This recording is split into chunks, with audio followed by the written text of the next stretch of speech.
दोस्तों नमस्कार। आपके पसंदीदा चैनल क्राइम कैप में एक बार फिर आपका स्वागत है। आइए शुरू करते हैं आज की कहानी। आज की कहानी में हम बात करेंगे महाराष्ट्र के गढ़चिरौली ज़िले की एक छोटे से गांव महागांव में हुई एक ऐसी घटना की। दरअसल गढ़चिरौली के इस महागांव में एक कुम्हारे परिवार रहता है और 20 दिनों के अंदर एक ही परिवार के 5 लोगों की जो है वो एक रहस्यमय बीमारी के चलते मौत हो जाती है। सुनने वालों को अपने कानों पर यकीन नहीं होता है कि आखिर ऐसा क्या हो गया कि 20 दिन के अंदर एक पूरा परिवार ही समाप्त हो गया। पुलिस इसकी तफ्तीश करती है और पुलिस अपनी तफ्तीश के बाद जब इस घटना का पर्दाफाश करती है और ये सामने आता है कि किसी और ने नहीं, इसी परिवार की एक टॉपर बहू ने इस पूरे परिवार को मौत की नींद सुला दिया, तो सुनने वालों के कान खड़े हो जाते हैं। उन्हें यकीन नहीं होता है कि एक बहू अपने परिवार के साथ ऐसा कैसे कर सकती है। लेकिन दोस्तों, ये कोई अफसाना नहीं, ये हकीकत है, ये सच्ची घटना है जहां एक बहू ने ही अपने पूरे परिवार को मौत की नींद सुला दिया। आज की कहानी में आप जानेंगे उन सारी कड़ियों को कि आखिर ऐसा क्या होता है जो उस घर की बहू ही बन जाती है उस पूरे खानदान की कातिल। महागांव के इस कुम्हारे परिवार को की जो है वो ज़िंदगी आम लोगों की तरह बिल्कुल हंसी खुशी चल रही थी। इस हंसते खेलते परिवार को जाने किसकी नज़र लग गई। सबसे पहले कुम्हारे परिवार में जो उसके मुखिया होते हैं, यानी इस कातिल बहू के सास ससुर, उनकी तबीयत ख़राब होती है। उसके बाद उसकी ननद की तबीयत ख़राब होती है। उसके बाद उसके देवर की तबीयत ख़राब होती है और 2 अन्य लोगों की इसके बाद तबीयत ख़राब होती हैं, जिन्हें एक एक करके अस्पताल में भर्ती किया जाता है। लेकिन इस रहस्यमय बीमारी को डॉक्टर जो हैं वो ट्रेस नहीं कर पाते हैं और एक एक कर कर सभी की दर्दनाक मौत हो जाती है। डॉक्टरों को भी ये समझ में नहीं आ रहा था कि आखिर ये अजीब सी बीमारी है क्या और ऐसा क्या इन लोगों को हुआ है जो 20 दिन के अंदर एक ही परिवार के 5 लोग जो हैं वो मौत के घाट उतर गए हैं और डॉक्टर किसी ठोस नतीजे पर नहीं पहुंच पा रहे थे। अब आपको बताते हैं कि आखिर उस बहू ने ऐसा क्या किया, ऐसा क्यों किया, ऐसा क्या हुआ था जो उसे ऐसा करना पड़ा। ऐसे कई सवाल हैं जो इस कहानी को जिसने भी सुना उसके मन में उठे।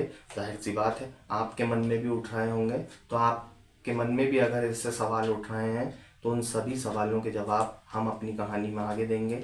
आप बने रहिए हमारे साथ। इस कहानी की शुरुआत दरअसल होती है 20 सितंबर 2023 को, जब गढ़चिरौली ज़िले, जो महाराष्ट्र का गढ़चिरौली ज़िला है, उसकी अहेरी तहसील के महागांव में रहने वाले शंकर कुम्हारे और विजया कुम्हारे, इन दोनों पति पत्नी की तबीयत जो है वो अचानक ख़राब होती है।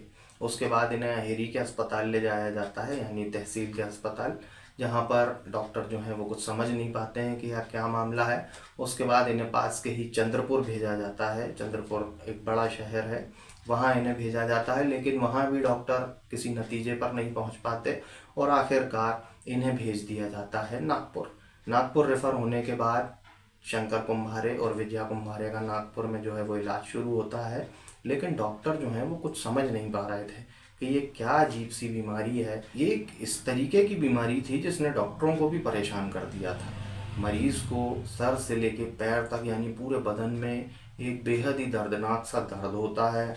उसके होंठ काले पड़ जाते हैं, ज़ुबान अकड़ जाती है, उसकी सांसें जो हैं वो थमने लगती हैं और इसके बाद तड़पते हुए जो है वो शख्स की मौत हो जा रही है। तो डॉक्टर जो हैं वो परेशान थे, वो समझ नहीं पा रहे थे कि आखिर ये चीज़ क्या है, ऐसा क्या इन लोगों को हुआ है जो ऐसा हो रहा है। और सबसे पहले जो है वो परिवार के मुखिया यानी शंकर कुम्हारे की मौत हो जाती है।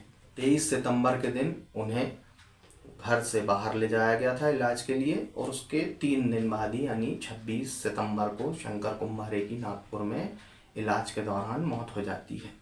इससे परिवार में मातम का माहौल छा जाता है। लेकिन अभी शंकर कुम्हारे की मौत का मातम जो है वो ख़त्म भी नहीं हुआ था कि 2 दिन बाद उनकी पत्नी विजया कुम्हारे की भी इसी बीमारी के चलते मौत हो जाती है। अब महज 2 दिन के अंदर परिवार के 2 मुखियाओं का इस तरीके से चला जाना जाहिर सी बात है किसी सदमे से कम नहीं था और कुंभारे परिवार जो है वो शोक में डूब जाता है। पूरे परिवार पर मातम छा जाता है। इसके बाद शंकर कुंभारे और विजया कुंभारे की बेटी की भी तबीयत खराब होती है, वर्षा की। मतलब पिता, ये जो बहू है, इसके सास ससुर तो अब इस बीमारी के चलते दुनिया से जा चुके हैं। अब इसकी ननद जो है उसकी भी तबीयत खराब होती है और उसको भी इलाज के लिए अस्पताल में भर्ती किया जाता है। इसके ठीक बाद शंकर कुंभारे की जो साली होती है, यानी इस बहू की मौसी सास, उनकी भी अचानक तबीयत खराब होती है और उन्हें भी अस्पताल में भर्ती किया जाता है। इतना सब कुछ हो ही रहा था कि शंकर कुंभारे के छोटे बेटे की भी अचानक तबीयत खराब होती है और उसको भी अस्पताल में भर्ती किया जाता है। सभी लोगों के साथ वही घटना, वही सिम्टम्स, वही एक रहस्यमय बीमारी। सभी के होंठ काले पड़ रहे हैं, बदन में दर्द हो रहा है, सांसें थमती जा रही हैं, जुबान अकड़ जा रही है, वो बोल नहीं पा रहे हैं और इसी दर्द से तड़पते हुए उनकी मौत हो जा रही है। शंकर कुंभारे और विजया कुंभारे की मौत के 11 दिन बाद उनकी बेटी की भी इस बीमारी के चलते जो है वो मौत हो जाती है। 2 मौत, फिर 11 दिन बाद उनकी बेटी की मौत, इसके 6 दिन बाद उनकी साली शंकर कुंभारे की, यानी इस बहू की मौसी सास की मौत के बाद जो है परिवार पूरी तरीके से हिल जाता है। और शंकर कुंभारे की साली की मौत के अगले ही दिन यानी 15 अक्टूबर को शंकर कुंभारे के छोटे बेटे रोशन की भी मौत हो जाती है। अब 20 दिन के अंदर इस परिवार के 5 लोग, माता, पिता, उनकी एक बेटी, उनका एक बेटा और उनकी एक साली, यानी इस बहू ने अपने सास, ससुर, ननद, देवर और अपनी एक मौसी सास, इन 5 लोगों की महज 20 दिनों के अंदर जान ले ली थी। अब हम आपको बताते हैं कि आखिर इस बहू ने ऐसा क्या किया था जो पुलिस भी हैरान थी, डॉक्टर भी हैरान थे, सब लोग परेशान थे। आखिर इसने ऐसा क्या किया था कि एक के बाद एक महज इतने कम दिनों में पूरा परिवार ही इसने मिटा दिया। अब पुलिस जो है वो हैरान हो जाती है कि एक ही परिवार के 5 लोगों की 20 दिन में इस तरीके से मौत होना। लेकिन कई शक भी इस मामले में पुलिस को होते हैं। एक तो डॉक्टर किसी एक स्पेसिफिक बीमारी को डायग्नोज नहीं कर पाते हैं, वो ये साफ नहीं बता पाते हैं कि इस बीमारी के कारण मौत हुई है। तो एक तो पुलिस का शक वहाँ बना हुआ है कि अब तक साफ नहीं हो पा रहा है कि आखिर मौत की असली वजह है क्या। इसके बाद दूसरा शक ये होता है कि शंकर कुंभारे के परिवार में जो भी लोग गढ़चिरौली उनके घर से उनका नाता है, या उस समय वो वहाँ आके रुके, या उनकी तबीयत खराब होने के बाद उनकी मदद करने वहाँ आए, उन्हीं लोगों की तबीयत खराब हो रही है। इस परिवार के जो लोग गढ़चिरौली से उनका नाता नहीं है या वो इस दौरान वहाँ नहीं आए हैं, उन लोगों की तबीयत इससे नहीं खराब हो रही है। यानी ये कोई एक पीढ़ी दर पीढ़ी चली आने वाली कोई बीमारी तो नहीं है। कुछ तो है जो इनके उस घर में, महागांव वाले मकान में कुछ हो रहा है और कुछ इनके साथ उस स्पेसिफिक जगह पर हुआ है, यानी कोई जेनेटिक बीमारी जैसी थ्योरी से तो पुलिस और डॉक्टर दोनों ही मना कर रहे थे। अब पुलिस का शक और पक्का हो गया। अब जाहिर सी बात है, एक घर में जो भी आ रहा है वो बीमार हो रहा है, लेकिन उसी घर की एक सदस्य जो है, यानी शंकर कुंभारे के बड़े बेटे की जो पत्नी है, बहू संघमित्रा, उसकी तबीयत एकदम ठीक है, वो बिल्कुल स्वस्थ है, जबकि वो भी इन्हीं के साथ उसी घर में रह रही है। तो जाहिर सी बात है पुलिस को शक होना पुलिस का लाजमी भी, और पुलिस को शक हुआ भी। और इसी शक की बिना पर पुलिस संघमित्रा से पूछताछ करती है और शुरुआती दौर में जो है वो संघमित्रा पुलिस को गोलमोल जवाब देती है। लेकिन जब पुलिस एकदम पॉइंट पर आकर उससे बात करती है कि आखिर ऐसा क्या है कि घर में सब लोग बीमार हैं और आप स्वस्थ हो, तो कोई ठोस जवाब जो है वो संघमित्रा पुलिस को नहीं दे पाती है। और पुलिस जब और सख्ती करती है तो संघमित्रा टूट जाती है और पुलिस के सामने रखती है एक ऐसी कहानी जिसे सुनने के बाद पुलिस के भी होश फाख्ता हो गए। और पुलिस द्वारा जब इस घटना का पर्दाफाश किया तो जिसने भी इस बारे में सुना कि इस परिवार की कोई रहस्यमय बीमारी के चलते ये परिवार ख़त्म नहीं हुआ है, बल्कि इस परिवार की जो बहू है, जो टॉपर बहू है, उसने ही, टॉपर हम इसलिए कह रहे हैं कि अपनी शिक्षा के दौरान ये जो बहू थी संघमित्रा, जिसने एक के बाद एक इस परिवार के सदस्यों की हत्या की, अपनी शिक्षा के दौरान बहुत अच्छी विद्यार्थी थी, इसने टॉप भी किया था और इसने जो शिक्षा बहुत अच्छे से ली थी, यानी ये टॉपर थी, और उसने इस शिक्षा का कहीं अच्छी जगह तो इस्तेमाल नहीं किया, बल्कि अपने परिवार को मौत की नींद सुलाने में उसने इस शिक्षा का इस्तेमाल किया। वो कैसे, हम आपको आगे बताएंगे। दरअसल संघमित्रा बताती है कि वो एग्रीकल्चर में मास्टर्स की डिग्री उसने हासिल की है और इस दौरान उसे जहर की कई किस्मों के बारे में पढ़ने का मौका मिला है। और वो ये जानती थी कि एक ऐसा हार्ड मेटल होता है आर्सेनिक, जिसमें ना रंग होता है ना स्वाद होता है। यानी अगर आप किसी को खाने में या पानी में मिलाकर ये चीज़ देंगे तो सामने वाले को इसकी भनक भी नहीं लगेगी कि उसको जहर दिया जा रहा है। और ये चीज़ जो है वो बहू संघमित्रा जानती थी और वो चाहती थी अपने परिवार को ख़त्म करना, इसलिए उसने इस आर्सेनिक नाम के जहर का इस्तेमाल कर कर अपने परिवार को ख़त्म करने की योजना बनाई। और उसी को अंजाम देते हुए उसने ऐसा किया कि 20 दिन के अंदर कुम्हार परिवार में 5 लोगों को उसने मौत के घाट उतार दिया। पूछताछ के दौरान संघमित्रा ने पुलिस को बताया कि इस पूरी साजिश में वो अकेली नहीं है और इस पूरी साजिश में उसका साथ जो है वो उसकी मामी ने दिया है।